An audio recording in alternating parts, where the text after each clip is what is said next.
Hello students, how are you all? I hope you all are doing great. Welcome to your science class. So in previous class हमने अपने chapter number 9 को cover किया था and I hope कि आपने अच्छे से उस चैप्टर को रिवाइज कर लिया होगा. Now in today's class we are going to deal with the next chapter which is chapter number 10 जिसमें हम पढ़ने वाले हैं living creatures को and हम explore करने वाले हैं उनके characteristics को. So the title of the chapter is living creatures exploring their characteristics. So let's start with the chapter. तो यहाँ पे सबसे पहले हमें दिया हुआ है बच्चों warm up. So warm up में हमें क्या बताया गया है? All living organisms have some common characteristics that make them unique. सारे ही living organisms जो होते हैं उनके कुछ common characteristics होते हैं जो कि उनको यूनिक बनाते हैं. They can grow, move, breathe and respond to their surroundings. वो ग्रो हो सकते हैं, मूव कर सकते हैं, ब्रीथ कर सकते हैं और जो सराउंडिंग्स होते हैं उसके अकॉर्डिंग रिस्पॉन्ड भी करते हैं. जो प्लांट्स और एनिमल्स होते हैं वो एग्जाम्पल्स होते हैं लिविंग थिंग्स के and they need food water and air to survive. और उनको सर्वाइव करने के लिए फूड वाटर और एयर की जरूरत होती है. अनलाइक जो आपके नॉन लिविंग थिंग्स होते हैं they can reproduce and produce offspring similar to them. और बच्चों ये क्या कर सकते हैं, जितने भी आपके लिविंग थिंग्स होते हैं वो रिप्रोड्यूस कर सकते हैं और वो प्रोड्यूस करते हैं ऑफ स्प्रिंग को जो कि उनसे सिमिलर होते हैं. Now answer the following questions जो कि based है बच्चों pictures पे. So look at the pictures of a plant and animals. How are they similar? अब यहाँ पे आपको plant और animals दोनों की picture given है. आपसे पूछा है कि वो दोनों कैसे similar है. So बच्चों the plant and the animal both are living things, right? Now coming to observe a picture of a stone and a rabbit. Which one is living and why? आपको यहाँ पे stone और rabbit की picture दी हुई है और आपसे पूछा है कि इन दोनों में से कौन सा लिविंग है. तो बच्चों rabbit is a living thing क्योंकि उसको सर्वाइव करने के लिए वाटर की, फूड की और एयर की जरूरत होती है. लुक एट द ट्री, आपको ट्री को देखना है एंड रॉक को देखना है पिक्चर में और आपको बताना है कि कौन सा वाला ग्रो करेगा and how do you know. So बच्चों हमें पता है कि जो ट्री है वो लिविंग थिंग है, जो आपका स्टोन है वो नॉन लिविंग थिंग है. नॉन लिविंग थिंग कभी भी ग्रो नहीं करते हैं तो ट्री ग्रो यहाँ पे करेगा, right. So in this chapter हम स्टडी करने वाले हैं कि कैसे जो लिविंग क्रीचर्स होते हैं वो डिफर करते हैं नॉन लिविंग थिंग्स से एंड हम इम्पॉर्टेंट कैरेक्टरिस्टिक्स के बारे में पढ़ने वाले हैं जो कि वो एग्जिबिट करते हैं. उनकी सिमिलैरिटीज को भी हम लोग देखने वाले हैं कि प्लांट्स और एनिमल्स में कौन कौन सी सिमिलैरिटीज होती हैं. सो हमारा फर्स्ट टॉपिक है बच्चों living and non living things. So a shell found on the ground might look like a non-living object. अगर आपको ग्राउंड पे शेल दिखता है तो आपको लगता होगा कि ये नॉन लिविंग ऑब्जेक्ट है but it can actually be the home of living snail. लेकिन वो क्या होता है, वो घर होता है लिविंग स्नेल का. The shell is an important part of the body of the snail. जो शेल है बच्चों वो स्नेल की बॉडी का बहुत इंपॉर्टेंट पार्ट होता है क्योंकि शेल ही स्नेल को प्रोटेक्शन प्रोवाइड करता है. इवन दो जो शेल होता है बच्चों वो मूव नहीं करता, जो स्नेल होता है वो इनसाइड अलाइव होता है एंड वो बाहर आ सकता है जब उसको सेफ फील होता है. This example help us to understand that living things can move, grow and change.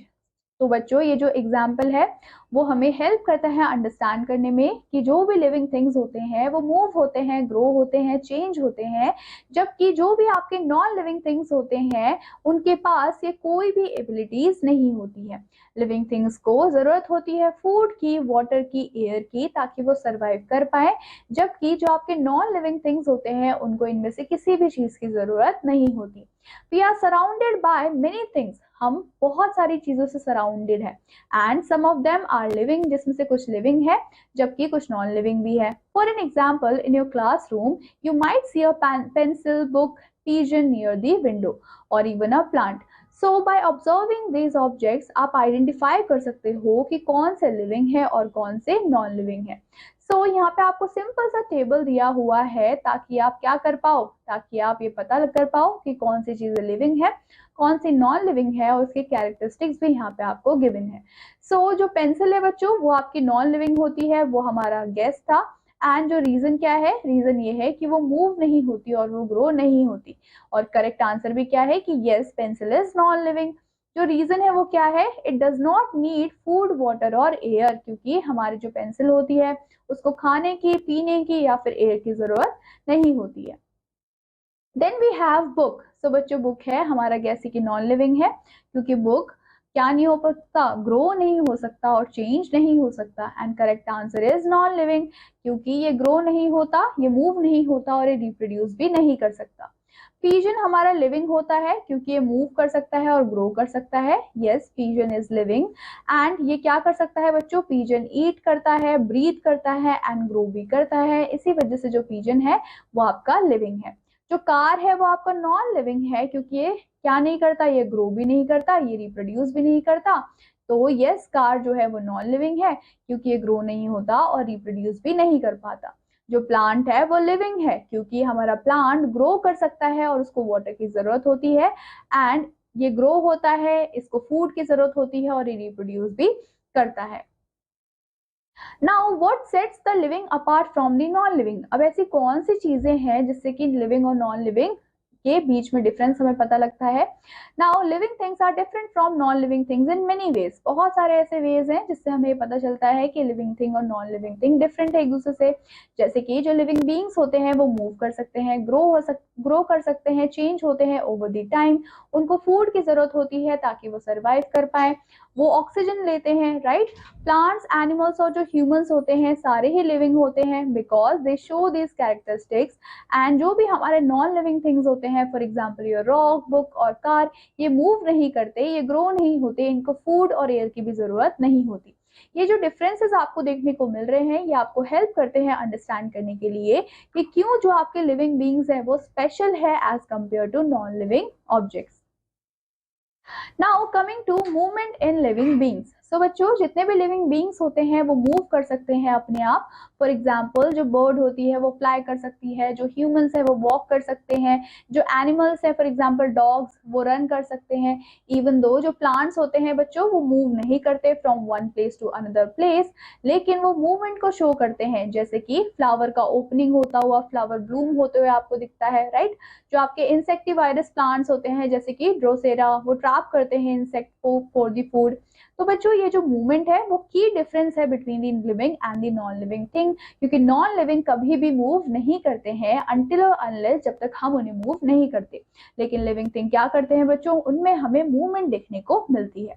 Then we have growth in living beings. So another important characteristic है बच्चों ग्रोथ। सो जो ह्यूमंस होते हैं वो ग्रो होते हैं larger over the time, and जो plants होते हैं वो भी ऑल्सो ग्रो करते हैं by increasing in size. For example जब आप बचपन में थे तो आप काफी ज्यादा छोटे थे, राइट, उसके बाद आप अडल्ट में चेंज हुए, वैसे ही जो स्मॉल प्लांट होते हैं वो भी लार्ज ट्री बन जाते हैं। एंड जो नॉन लिविंग थिंग्स होते हैं for example your pencil, your car, ये कभी भी ग्रो नहीं होते हैं और इनका साइज कभी भी चेंज नहीं होता है। Then we have need for food and nutrition. So बच्चों जो लिविंग बींग्स होते हैं उनको फूड की जरूरत होती है ताकि हम ग्रो कर पाए, हेल्दी रह पाए। एंड जो प्लांट्स होते हैं वो अपना खाना खुद बनाते हैं सनलाइट को यूज करके, जबकि जो एनिमल्स होते हैं इंक्लूडिंग द ह्यूमंस, हम क्या करते हैं, हम प्लांट्स को और अदर एनिमल्स को खाते हैं फॉर द नरिशमेंट। नाउ जितने भी नॉन लिविंग थिंग्स होते हैं उनको किसी भी फूड की, किसी भी न्यूट्रिशन की जरूरत नहीं होती है, और यही एक डिफरेंस है जो कि लिविंग को नॉन लिविंग से डिफरेंट बनाता है। Then we have respiration in living beings. So बच्चों रेस्पिरेशन बहुत ही इंपॉर्टेंट प्रोसेस होता है जो कि अकर होता है सारे ही लिविंग बींग्स में, एंड इसको बहुत ज्यादा जरूरत भी होती है क्योंकि रेस्पिरेशन की वजह से ही हम सरवाइव कर पा रहे हैं। When humans breathe, जब लोग सांस लेते हैं वो क्या करते हैं, they take in oxygen, वो ऑक्सीजन को टेक इन करते हैं फ्रॉम द एयर एंड वो रिलीज करते हैं वापस कार्बन डाइऑक्साइड को, राइट। नाउ ये जो प्रोसेस है बच्चों उसको हम ब्रीदिंग बोलते हैं, एंड ये क्या है, ये पार्ट है हमारे रेस्पिरेशन का। फॉर एग्जाम्पल जब हम रन करते हैं, जब हम एक्सरसाइज करते हैं, राइट, तो हम बहुत ही फास्ट ब्रीथ करने लग जाते हैं, हम लंबी लंबी सांस लेने लग जाते हैं। क्यों? क्योंकि हमारी जो बॉडी होती है उसको ज्यादा ऑक्सीजन की जरूरत होती है। एनिमल्स की अगर हम बात करें जैसे कि आपके डॉग्स हैं, कैट्स हैं, काउ है, वो भी ब्रीथ करते हैं, and you can see their abdomens moving as they rest. तो आप देख भी सकते हो कि जब वो रेस्ट पे होते हैं तो उनका जो एब्डोमेन है, उनका जो स्टमक है वो मूव भी होता है क्योंकि वो ब्रीद इन और ब्रीद आउट करते हैं, राइट। जो प्लांट्स होते हैं बच्चों वो भी रेस्पायर करते हैं कि भले ही उनके पास लंग्स नहीं होते, राइट। हम ह्यूमंस के पास तो लंग्स हैं, लेकिन प्लांट्स के पास लंग नहीं होते, बट वो फिर भी रेस्पायर करते हैं क्योंकि उनके जो लीव्स होते हैं, उनके जो पत्ते होते हैं, उसमें छोटे छोटे से पोर्स होते हैं जिसको हम बोलते हैं स्टोमेटा। और स्टोमेटा की हेल्प से ही वो ऑक्सीजन को टेक इन करते हैं एंड वो रिलीज करते हैं कार्बन डाइऑक्साइड को। जो रेस्पिरेशन होता है वो असेंशियल होता है सारे ही लिविंग बींग्स के लिए, because it help them get the energy, क्योंकि रेस्पिरेशन की वजह से ही हमें एनर्जी मिलती है एंड हम ग्रो होते हैं और हम अलाइव भी रहते हैं। कमिंग टू लेट्स डू, यहाँ पे आपको कुछ क्वेश्चंस गिवन है, हम उस क्वेश्चंस के आंसर को फाइंड आउट करेंगे। सो यहाँ पे हमें आइडेंटिफाई करना है लिविंग थिंग्स को। Below is a list of object, circle करना है ऐसी चीजों को जो कि लिविंग है। सो बच्चों, रॉक लिविंग है? No, it is non living. Tree living है? Yes, it is living. Bird living है? Yes, it is a living being, right. अगर हम कार की बात करें, it is non living thing, right. Flowers क्या है आपके बच्चों? लिविंग है। देन आपको यहाँ पे फिल इन द ब्लैंक्स पढ़ना है। सो बच्चों, living things need dash to grow and survive. Living thing को किस चीज की जरूरत होती है सर्वाइव करने के लिए, ग्रो करने के लिए? तो ऑक्सीजन की जरूरत होती है। Non living things do not need, non living thing को ना तो फूड की जरूरत होती है ना ही वाटर की जरूरत होती है सर्वाइव करने के लिए।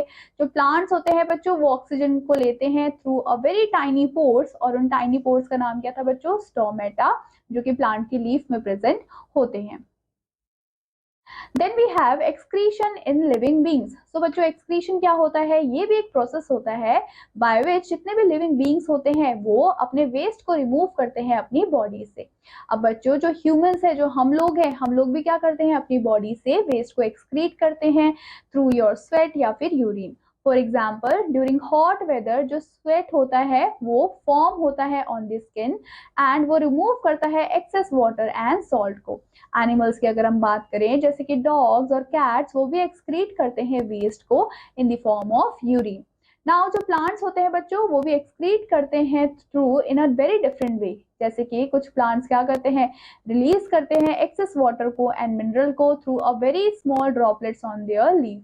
नाउ एक प्रोसेस आपने नोटिस किया होगा in the grass and roses, and जो एक्सक्रीशन होता है वो बहुत ही इंपॉर्टेंट होता है सारे ही लिविंग बींग्स के लिए, ताकि उनकी जो बॉडीज है वो हेल्दी रहे एंड फ्री रहे from the harmful waste products, right. अब यहाँ पे आपको पिक्चर में भी दिख रहा है कि प्लांट्स किस तरीके से वाटर ड्रॉपलेट्स को क्या करते हैं? छोड़ देते हैं on the grass. Now coming to response to stimuli in living beings. So बच्चों, जो लिविंग बींग्स होते हैं वो स्टिमुलाई का रिस्पॉन्ड करते हैं which are changes in the environment that cause a reaction. For example, अगर आप किसी भी गर्म चीज पे हाथ रखते हो तो आपकी जो बॉडी है वो क्विकली पुल करती है आपके हाथ को अवे, राइट। जैसे आप गर्म चीज पे हाथ रखते हो, आप एकदम से झटके से अपना हाथ हटा देते हो। And if a bright light shines in your eyes, अगर बहुत ही तेज लाइट आपकी आंखों में शाइन करती है तो आप ब्लिंक करने लग जाते हो। सो इवन जो लाउड साउंड्स होते हैं वो आपको जंप करवा देता है इन सरप्राइज। सो ये सारे ही आपके एग्जाम्पल्स हैं कि जो लिविंग बींग्स हैं, जो हम लोग हैं, हम क्या करते हैं? हम स्टिमुलाई के अकॉर्डिंग रिस्पॉन्ड करते हैं। नाउ जो बच्चों प्लांट्स होते हैं वो भी रिस्पॉन्ड करते हैं स्टिमुलाई को। For example, the touch me not plant, right, जिसको हम मिमोसा के नाम से भी जानते हैं, छुई मुई के नाम से भी जानते हैं, लज्जालू भी इसका नाम है। ये बच्चों क्या करती है? ये फोल्ड करती है अपनी लीव्स को व्हेन इट टच। तो जैसे ही आप क्या करोगे? आप टच मी नॉट प्लांट को टच करोगे तो उसकी जो लीव्स है वो वापस फोल्ड हो जाती है अपने आप। एंड सम प्लांट्स लाइक आंवला ट्री, वो भी क्या करते हैं? फोल्ड करते हैं अपने लीव्स को after sunset in response to changes in the light. Now बच्चों, ये जो रिस्पॉन्सेज आपको देखने को मिलते हैं वो हेल्प करते हैं प्लांट और एनिमल को, ताकि वो एनवायरमेंट के अकॉर्डिंग एडजस्ट हो पाए और खुद को प्रोटेक्ट भी कर पाए। अब यहाँ पे आपको पिक्चर भी गिवन है, ये पिक्चर है आपके टच मी नॉट प्लांट की। कमिंग टू नॉलेज डाइजेस्ट, यहाँ पे आपको बताया गया है the juice from the leaves of touch me not plant is often applied to minor cuts. तो बच्चों, जो भी जूस निकलता है टच मी नॉट प्लांट से उसको हम माइनर कट्स में यूज करते हैं, और जो हमारे घाव है उनको हेल्प करता है जल्दी हील होने के लिए। इसी वजह से जो ये प्लांट है वो बहुत ज्यादा वैल्यूएबल है इन ट्रेडिशनल मेडिसिन, क्योंकि इसके पास नेचुरल हीलिंग प्रॉपर्टीज होती हैं। Then we have reproduction in living beings. तो बच्चों रिप्रोडक्शन क्या है? ये प्रोसेस है बाय विच जो लिविंग बींग्स होते हैं वो प्रोड्यूस करते हैं अपने जैसे ही यंग वंस को of their own kind. For example जो कैट्स होते हैं बच्चों वो बर्थ देती है किटन को, जो डॉग्स हैं वो भी बर्थ देते हैं पपीज को, एंड जो बर्ड्स होती हैं वो ले करती है एग्स को, एंड वो एग्स हैच हो जाते हैं और उनमें से चिक्स निकलते हैं। सो ये जो प्रोसेस है ये बहुत ज्यादा इंपॉर्टेंट है for the continuation of life. अगर रिप्रोडक्शन नहीं होगा तो हमारी जो लाइफ है वो भी कॉन्टिन्यूटी में नहीं चलेगी। विदाउट रिप्रोडक्शन अगर हम देखें तो लिविंग बींग्स बच्चों सर्वाइव ही नहीं कर पाएंगे, विच मीन्स कि हमें हमारी फ्यूचर जनरेशन देखने को ही नहीं मिलेगी। नॉन लिविंग थिंग्स जो होते हैं जैसे कि चेयर, पेंसिल, इलेक्ट्रिक बल्ब, ये कभी भी रिप्रोड्यूस नहीं करते हैं। जो हमारे लिविंग बींग्स है वो ही क्रिएट कर सकते हैं न्यू लाइफ को और इंश्योर भी कर सकते हैं कि जो भी उनकी स्पीशीज है वो कंटिन्यू करे टू एग्जिस्ट, वो एग्जिस्ट करती रहे। Then we have characteristics of living beings. So living beings share several important characteristics that set them apart from the non-living things. So बच्चों living things बहुत सारे ऐसे important characteristics को क्या करती है? होल्ड करके रखती है, जो कि उसको नॉन लिविंग थिंग से अलग बनाती है। जैसे कि वो मूवमेंट को शो करते हैं, उनको फूड की जरूरत होती है, वो ग्रो होते हैं, वो रिप्रोड्यूस होते हैं, एंड जो लिविंग बींग्स होते हैं वो रेस्पायर करते हैं, वेस्ट को एक्सक्रीट करते हैं, रिस्पॉन्ड करते हैं स्टिमुलाई को फ्रॉम देयर एनवायरमेंट, एंड जितने भी लिविंग थिंग्स होते हैं, बींग्स होते हैं, वो डाई भी कर जाते हैं इवेंचुअली। सो ये जो कैरेक्टरिस्टिक्स है बच्चों ये हमें हेल्प करता है आइडेंटिफाई करने के लिए कि क्या लिविंग है को क्या नॉन लिविंग है। फॉर एग्जाम्पल अगर हम एक सीड की बात करें, अगर हम एक बीज की बात करते हैं तो वो आपको नॉन लिविंग तो दिखाई देता है, बट जैसे ही वो जर्मिनेट होता है तो वो ग्रो हो जाता है प्लांट के अंदर, एंड ये शो करता है कि कितना ज्यादा असेंशियल कैरेक्टरिस्टिक होल्ड करके रखता है, जो कि कंफर्म करता है कि वो लिविंग थिंग है, राइट। अब बच्चों ये जो मैंने आपको सीड का एग्जांपल दिया है इसको हम कॉन्टिन्यूशन में आगे पढ़ेंगे कि जो सीड है वो कैसे जर्मिनेट होता है। Now coming to our next topic, हम देखने वाले हैं essential conditions for germination of seed. तो बच्चों अगर हमें सीड का जर्मिनेशन करवाना है तो उसके लिए हमारे पास सही कंडीशंस होनी चाहिए। सो सीड जर्मिनेशन होता क्या है? ये एक प्रोसेस होती है जिसमें जो सीड होता है वो ग्रो होता है न्यू प्लांट के अंदर। सर्टेन जो कंडीशंस होते हैं वो काफी ज्यादा नेसेसरी होते हैं ताकि सीड जर्मिनेट हो पाए, जिसमें इंक्लूड होता है आपका water, warmth and air. Without these important condition जो सीड है वो कभी भी स्प्राउट नहीं होगा। Now to investigate the effect of these conditions हम ऑब्जर्व करेंगे सीड को कि वो कैसे बिहेव करता है जब हम उसे डिफरेंट डिफरेंट एनवायरनमेंट में प्लेस करते हैं। फॉर एग्जाम्पल अगर आप कुछ सीड को प्लेस करते हो मॉइस्ट सॉइल में जबकि जो अदर सीड्स हैं उनको आप ड्राई रखते हो, तो आप कंपेयर करेंगे रिजल्ट को। सो वी कैन सी कि how important water and warmth are. तो हमें पता लगेगा कि जो वाटर है, जो पानी है, और जो वार्मथ है, गर्माहट है, वो कितनी ज्यादा इंपॉर्टेंट है सीड के लिए ताकि वो जर्मिनेट हो पाए और वो डेवलप हो पाए इनटू प्लांट्स।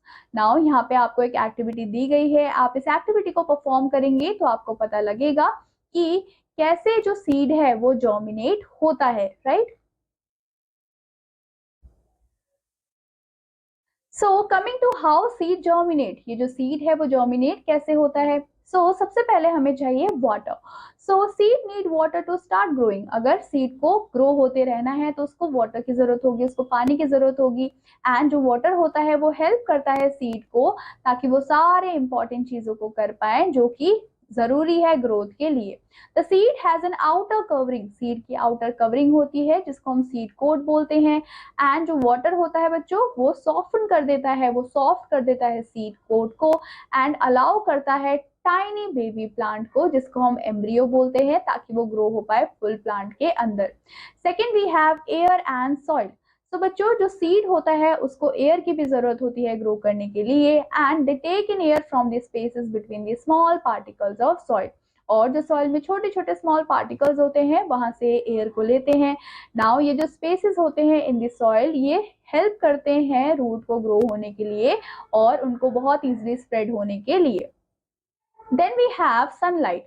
सो बच्चों फॉर मोस्ट सीड जो लाइट होता है वो नहीं चाहिए होता जर्मिनेशन के लिए। फॉर एग्जाम्पल जो बीन सीड होता है उसको सनलाइट की जरूरत नहीं होती है ग्रो करने के लिए। However after the seed sprout, जैसे ही सीड स्प्राउट हो जाएगा और वो स्मॉल प्लांट में कन्वर्ट हो जाएगा तो उसको अब जरूरत होती है सनलाइट की, ताकि वो कॉन्टिन्यूटी में ग्रो होता रहे, स्ट्रॉन्ग भी रहे और हेल्दी भी रहे। तो हमने पढ़ा कि क्यों इतना ज्यादा वाटर, एयर, सॉइल और सनलाइट इंपॉर्टेंट होता है in the germination of seed. Some seeds of flowering plants जैसे कि आपके कोलियस या फिर पेट्यूनिया, इनको बच्चों लाइट की जरूरत होती है ग्रो करने के लिए। एंड अगर हम कवर करते हैं सीड्स को विद द सॉइल तो वो कभी भी स्प्राउट नहीं होंगे। ऑन द अदर हैंड जो सीड्स हैं, सीड्स ऑफ प्लांट जैसे कि आपके कैलेंडुला एंड जिनीना, उनको बच्चों डार्कनेस की जरूरत होती है ताकि वो ग्रो हो पाए। जब ज्यादा डार्कनेस होगी ये तभी ग्रो कर पाएंगे, तो हमें इसको सनलाइट में एक्सपोज नहीं करना होता। The seed should be covered with enough soil. So बच्चों ऐसे सीड को हमें कवर करना होता है इनफ सॉइल के साथ ताकि वो जर्मिनेट हो पाए। Then we have what other factors do you think might affect seed growth? अब हम देखेंगे कि ऐसे कौन से और फैक्टर्स हैं जो कि अफेक्ट कर सकते हैं सीड की ग्रोथ को। तो बच्चों जो प्लांट्स है उनको हमने क्लासिफाई किया है एज लिविंग बींग्स क्योंकि वो शो करते हैं सर्टेन कैरेक्टरिस्टिक्स ऑफ लाइफ को। फॉर एग्जाम्पल जो प्लांट्स होते हैं उनको न्यूट्रिएंट्स की जरूरत होती है, वो ग्रोथ भी शो करते हैं with over the time. And beside the growth what other characteristics do plant share with the living beings, तो उसको एक्सप्लोर करने के लिए यहाँ पे आपको अनदर इंपॉर्टेंट फीचर दिया हुआ है लिविंग थिंग्स का, that plants also display the growth and movement. जो प्लांट है वो हमें ग्रोथ और मूवमेंट दोनों ही दिखाते हैं। अब यहाँ पे आपको लेट्स डू दिया हुआ है। So below is a simple diagram of germinating of seed, label the following parts. So बच्चों यहाँ पे आपको लेबल करना है फॉलोइंग पार्ट्स को, राइट। सो बच्चों यहाँ पे अगर आप देखेंगे तो ये आपका शूट है, फिर ये आपका रूट है, ये आपका एम्ब्रियो है और ये आपका सीड कोट है। Now coming to which factor is not needed for seed germination, कौन सा ऐसा फैक्टर है जो कि सीड की जर्मिनेशन के लिए नहीं चाहिए होता। इसका आंसर आप मुझे बताएंगे क्योंकि हमने जस्ट अबव इस पॉइंट को डिस्कस किया था। What helps seed take in oxygen from the germination? So बच्चों आप बताएंगे कि ऐसे कौन सी चीज है जो कि सीड की हेल्प करती है ताकि वो जर्मिनेशन के टाइम पे जितना भी ऑक्सीजन है वो ले पाए। सो बच्चों जो हमारे सॉइल के पार्टिकल्स होते हैं वो हेल्प करते हैं सो दैट कि जो सीड है उसको जर्मिनेशन के टाइम पे प्रॉपरली एयर मिले, क्योंकि सॉइल में क्या होते हैं, छोटे छोटे होल्स होते हैं, पार्टिकल्स होते हैं जो कि ऑक्सीजन के इनटेक में हेल्प करते हैं, राइट। सो बच्चों इसी के साथ हमने यहाँ पे जर्मिनेशन को कंप्लीट कर लिया है। आई होप आपको सारे टॉपिक अच्छे लगे होंगे एंड आई होप कि आप अच्छे से इन टॉपिक को रिवाइज भी करेंगे। जो रिमेनिंग टॉपिक्स है वो हम कवर करेंगे अपनी नेक्स्ट क्लास में। टिल देन आपको क्या करना है, आपको सारे टॉपिक को अच्छे से रिवाइज करना है। I will meet you in your next class with your remaining topics. Till then take care and bye bye.